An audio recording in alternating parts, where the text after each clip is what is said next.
नमस्कार दोस्तों।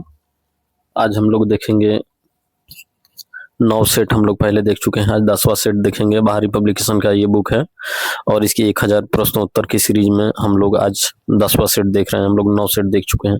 तो चलिए हम 454 नंबर प्रश्न से स्टार्ट करते हैं। तो हमारा 454 नंबर प्रश्न जो है ये है, ए और एजी मार्कर गेट सिग्नल में ए मार्कर जल रहा है तो इसका अर्थ क्या है।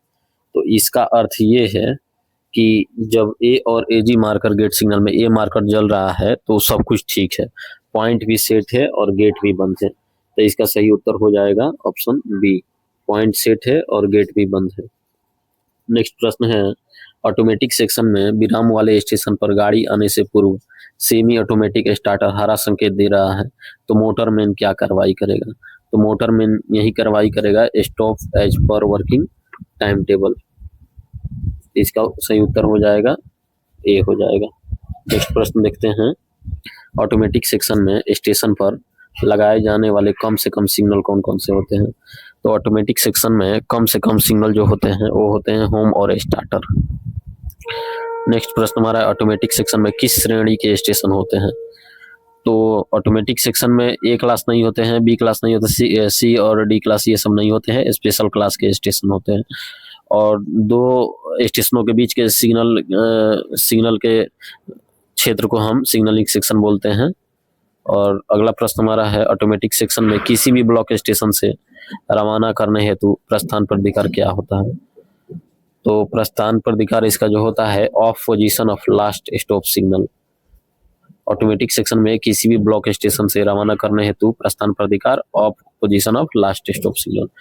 नेक्स्ट है, ऑटोमेटिक सेक्शन में सेमी ऑटोमेटिक होम को ऑन में पार करने का क्या प्राधिकार है।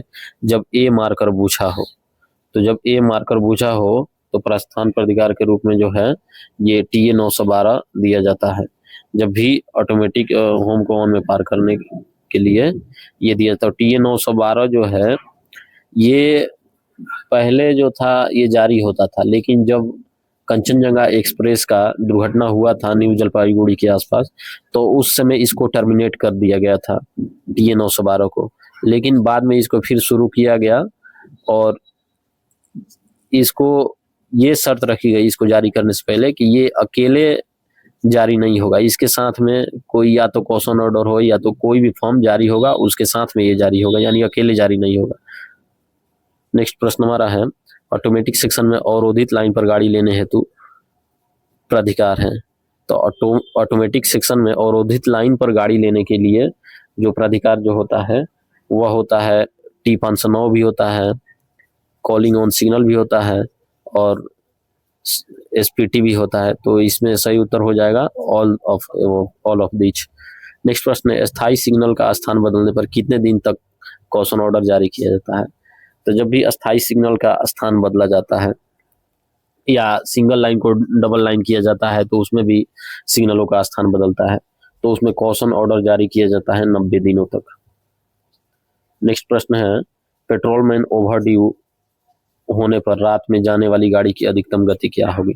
तो पेट्रोलमैन जब ओवरड्यू रहेगा तो जाने वाली जो रात की गाड़ी होगी उसकी अधिकतम गति जो होगी वह होगी 15 kmph। नेक्स्ट प्रश्न है, नोटिस स्टेशन की जानकारी कहाँ से प्राप्त होती है। तो वर्किंग टाइम टेबल से नोटिस स्टेशन की जानकारी होती है। सही उत्तर ए हो जाएगा। नेक्स्ट है, गाड़ी को ब्लॉक सेक्शन से पुश बैक करते समय अधिकतम गति क्या होगी। तो गाड़ी को ब्लॉक सेक्शन से पुश बैक करते समय अधिकतम गति जो होगी वह होगी 25 kmph। नेक्स्ट है, स्टार्टर सिग्नल एडवांस स्टार्टर से इंटरलॉक होने के कारण शंटिंग के समय ऑफ नहीं किया जा सके तो उसे पार करने के लिए क्या प्राधिकार दिया जाता है। तो स्टार्टर सिग्नल जो है वो शंटिंग समय ये ऑफ नहीं होता है तो उसके लिए प्रस्थान प्राधिकार जो है वो हैंड सिग्नल ही दिया जाए, क्योंकि नॉर्मली जो है स्टार्टर सिग्नल शंटिंग के लिए यूज नहीं होता है। नेक्स्ट है, मालगाड़ी की बिना टेल लैंप के रात में स्टेशन से निकलते समय गति क्या होगी। तो बिना टेल लैंप के रात में स्टेशन से निकलते समय मालगाड़ी की जो गति होगी वो रात में रुक रुक कर होगी, स्टॉप एंड प्रोसीड।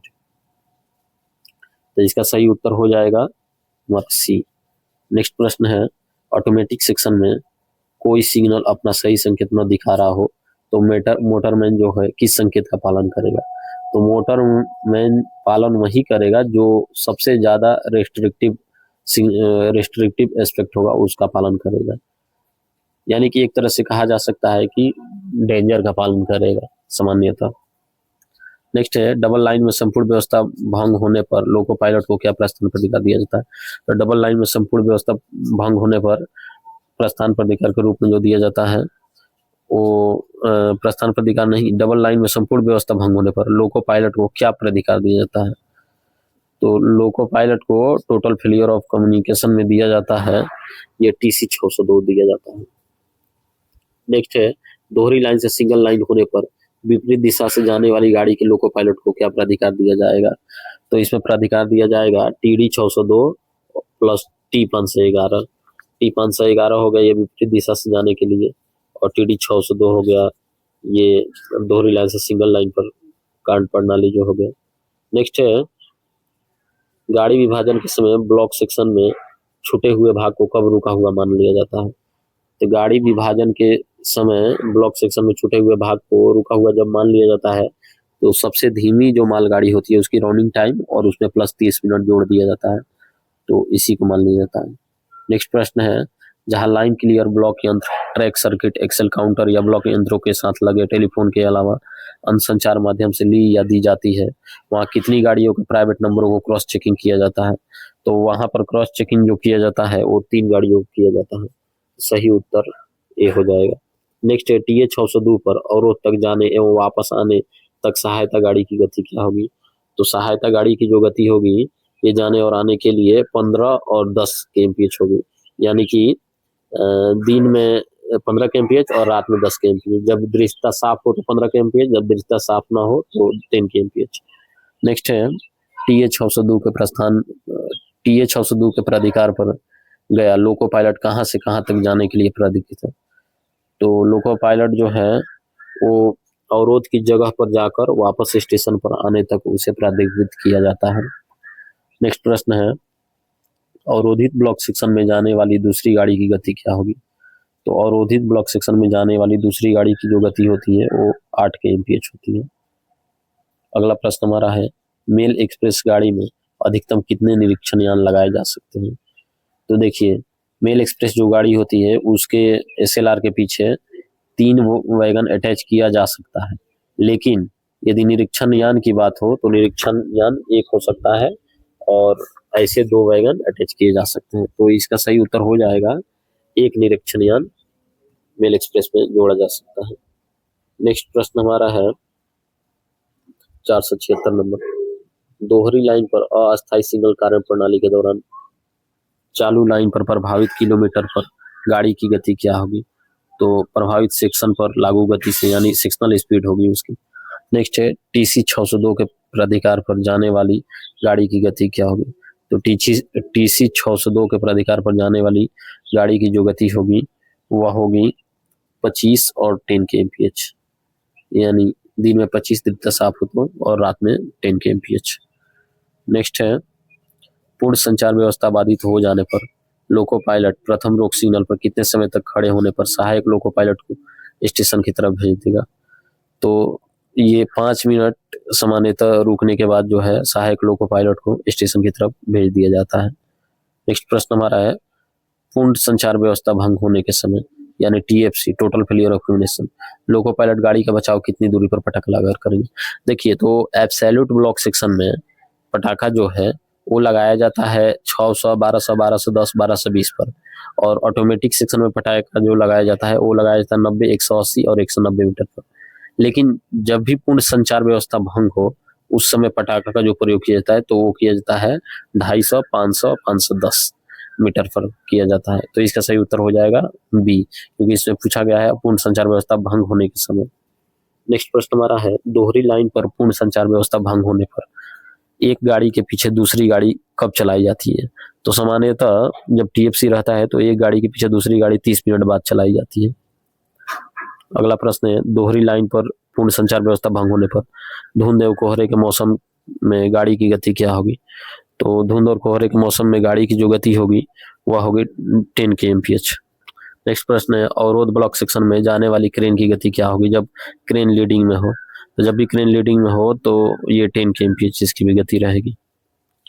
अगला सवाल हमारा है, अगले स्टेशन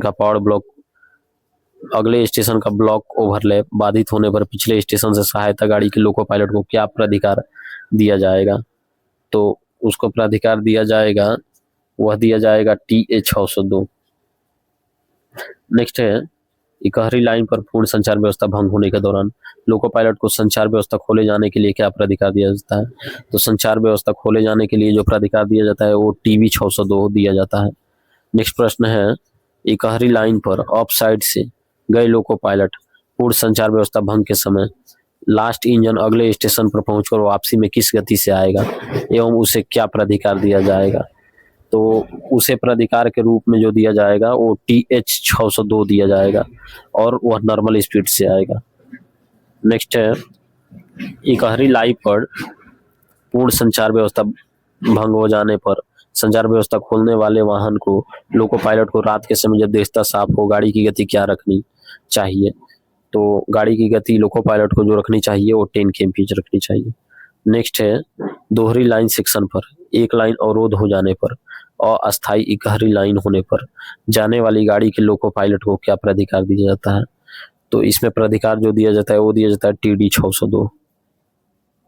नेक्स्ट है, इकहरी लाइन पर पूर्ण संचार व्यवस्था भंग होने पर एवं एक से अधिक गाड़ियों का लाइन क्लियर मिलने पर पहली गाड़ी के पीछे जाने वाली गाड़ी की गति क्या होगी।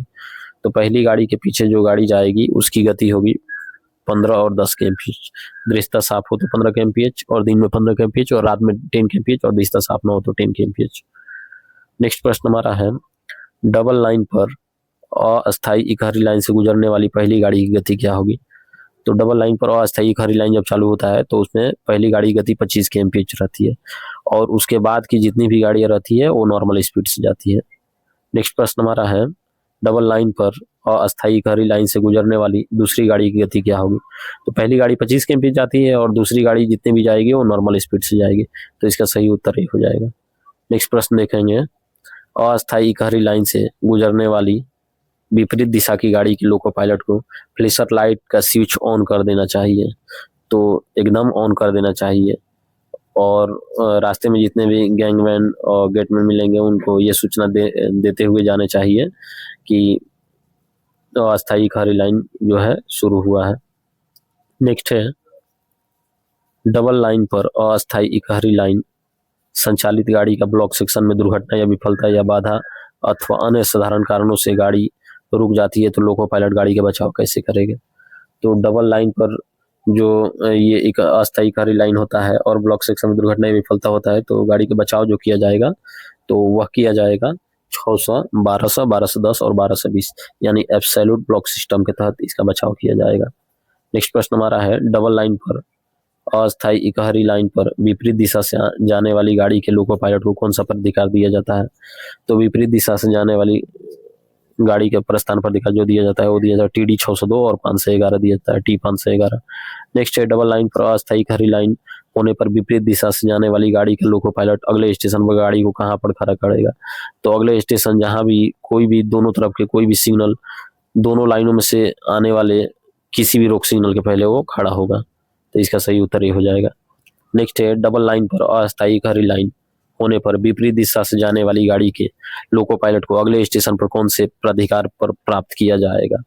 तो अगले स्टेशन पर जो उसको प्राप्त जो किया जाएगा वह किया जाएगा T-510 पर, यानी T-510 पर उसे रिसीव किया जाएगा। नेक्स्ट प्रश्न है, डबल लाइन पर अस्थायी इकहरी लाइन के समय विपरीत दिशा से जाने वाली गाड़ी के लोको पायलट का अगले स्टेशन के सिग्नल पर 5 मिनट से अधिक समय तक खड़ी होने पर लोको पायलट क्या करेगा। तो लोको पायलट जो है 5 मिनट से अधिक जब भी खड़ी रहे तो वह पहला काम ये करेगा कि गार्ड को सूचित कर देगा और लगातार सीटी भी बजाएगा और सहायक लोको पायलट को हाथ सिग्नल के साथ स्टेशन पर भेजेगा, यानी उपरोक्त सभी कार्य वह करेगा। नेक्स्ट है, जब किसी दुर्घटना या खराबी या अवरोध या किसी अन्य असाधारण कारणों से कोई गाड़ी ब्लॉक सेक्शन में खड़ी हो जाती है तो लोको पायलट क्या करेगा। तो लोको पायलट जो है तुरंत फ्लैशर लाइट चालू करेगा और 4 छोटी सीटी बजाएगा। तो उपरोक्त दोनों सही हो जाएगा, यानी हमारा सी ऑप्शन सही है। नेक्स्ट है, जब किसी दुर्घटना, खराबी, अवरोध या किसी अन्य असाधारण कारणों से गाड़ी सेक्शन में खड़ी हो जाती है तो लोको पायलट गाड़ी का बचाव कितने पटाखे लगाकर करेगा? तो लोको पायलट गाड़ी का बचाव जो करेगा वो 600, 1200, 1210 और 1220 पटाखे लगाकर करेगा, यानी एब्सोल्यूट ब्लॉक सिस्टम के तहत पटाखे को लगाकर वह बचाव करेगा। नेक्स्ट है, जब इंजन की फ्लैशर लाइट फेल या खराबी की दशा में लोको पायलट खतरे का संकेत कैसे बताएगा? तो लोको पायलट का जब भी फ्लैशर लाइट खराब हो जाता है तो वह हेडलाइट को बार बार जलाएगा और बार बार बुझाएगा। तो इससे जो है इससे ये समझ जाना चाहिए कि वह फ्लैशर लाइट जो है उसका खराब है और डेंजर खतरे का संकेत वो दिखा रहा है लोको पायलट। नेक्स्ट है, सवारी गाड़ी को ड्यू कब माना जाता है? तो सवारी गाड़ी को ड्यू तब माना जाएगा जब रनिंग टाइम हो और उससे 10 मिनट लेट हो जाए, तो उसमें सवारी गाड़ी को ड्यू माना जाएगा। लेकिन ये यहीं पर रहता है माल गाड़ी को कब ड्यू माना जाएगा?